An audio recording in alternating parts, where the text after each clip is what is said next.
But it was only the beginning of the rise to power of psychoanalysis in America. Psychoanalysts were about to move into big business and use their techniques not just to create model citizens, but model consumers. Last week's episode showed how Freud's American nephew, Edward Bernays, had been the first to convince American corporations that they could sell products by connecting them with people's unconscious feelings. But now, a group of psychoanalysts were going to take what Bernays had begun and invent a whole range of techniques to get inside and manage the unconscious mind of the consumer. They were led by Ernst Ditchter. Ditchter had practiced next door to Freud in Vienna, but he had come to America and set up the Institute for Motivational Research in an old mansion north of New York. This is the Institute for Motivational Research, a place devoted to the intriguing business of finding out why people behave as they do, why they buy as they do, why they respond to advertising as they do. And this is Dr. Ernst Ditchter. We don't go out and ask directly, why do you buy, why don't you? What we try to do instead is to understand the total personality, the self-image of the customer. We use all the resources of modern social sciences. It opens up some stimulating psychological techniques for selling any new product. Like the other psychoanalysts, Ditchter believed that American citizens were fundamentally irrational beings. They could not be trusted. Their real reasons for buying products were rooted in unconscious desires and feelings. And Ditchter wanted to find ways to uncover what he called the secret self of the American consumer. He was trying to get out of people's mind the unconscious motivations that they had for purchasing. These could be sexual, they could be psychological, they could be sociological, they could be a demand for status, a demand for recognition. There were things that people couldn't verbalize or wouldn't verbalize because they were too secret to them. They were too much a part of their nature, and they would be embarrassed. They would be embarrassed if they came out and said things like this. He would interview people, but not ask them direct questions, but let them talk freely like you do in psychoanalysis. And that was his background. And so he said, why can't we have a group therapy session about products? All right? And so Ditchter built this room up above his garage, and he said we can have psychoanalysis of products. They can actually act out and verbalize their wants and needs. What we're going to do is try a couple of these salad dressings. Now let's see what happens. Here is our typical housewife. She doesn't follow the instructions. And they could be observed and watched, and other people could comment, and they could talk about it, and everybody could join in. He was the first to do this. This was absolutely the first thing that was ever done. And he had a movie projector up there where you could show advertisements and things like that, and people could react to them. And he invented the whole technique for mining the unconscious about the hidden psychological wants that people had about products. This became the focus group. It worked! Ditter's breakthrough came with a focus group study he did for Betty Crocker Foods. Like many food manufacturers in the early 50s, they had invented a new range of instant convenience foods. But although consumers had told market researchers they would welcome the idea, in fact, they were refusing to buy them. The worst problem was the Betty Crocker cake mix. Ditchter did a series of focus groups where housewives free associated about the cake mix. He concluded that they felt unconscious guilt at the new image being promoted of ease and convenience.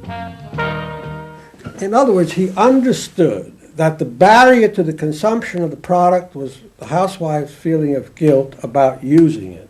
They basically, on one hand, wanted to make it easy for themselves, but they felt guilty about it. So what you've got to do in those circumstances is remove the barrier being guilt.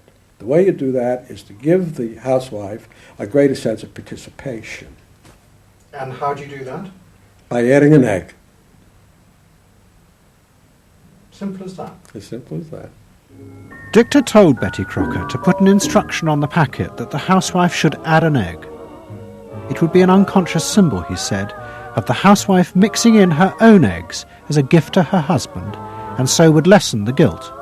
Betty Crocker did it, and the sales soared. My cake is ready. The consumer may have basic needs that the consumer himself or herself doesn't fully understand. You have to know what those needs are in order to fully exploit the consumer. Is it wrong to give people what they want by taking away their defenses, helping remove their defenses? It seems so much longer than last year. It is. Nearly 4 inches longer in some models. Oh. Ditter's success led to a rush by corporations and advertising agencies to employ psychoanalysts. They became known as the Depth Boys, and they promised to show companies how to make millions by connecting their products with people's hidden desires. Ditchter himself became a millionaire, famous for inventing slogans like "a tiger in your tank." Even the marketing of the Barbie doll came from a children's focus group. And so it goes. But Ditchter was convinced that this was far more than just selling. Like Anna Freud, he believed that the environment could be used to strengthen the human personality. And products had the power both to sate inner desires and give people a feeling of common identity with those around them. It was a strategy for creating a stable society. Ditchter called it the strategy of desire.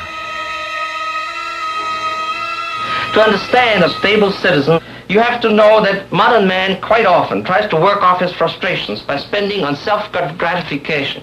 Modern man is eternally ready to fill out his self-image by purchasing products which complement it. If you identify yourself with a product, it can have a therapeutic value.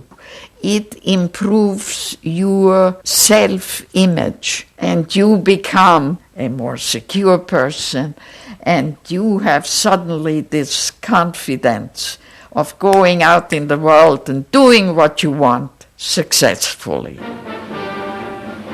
Ernst believed that that would then improve the whole of our society and become the best society on this planet.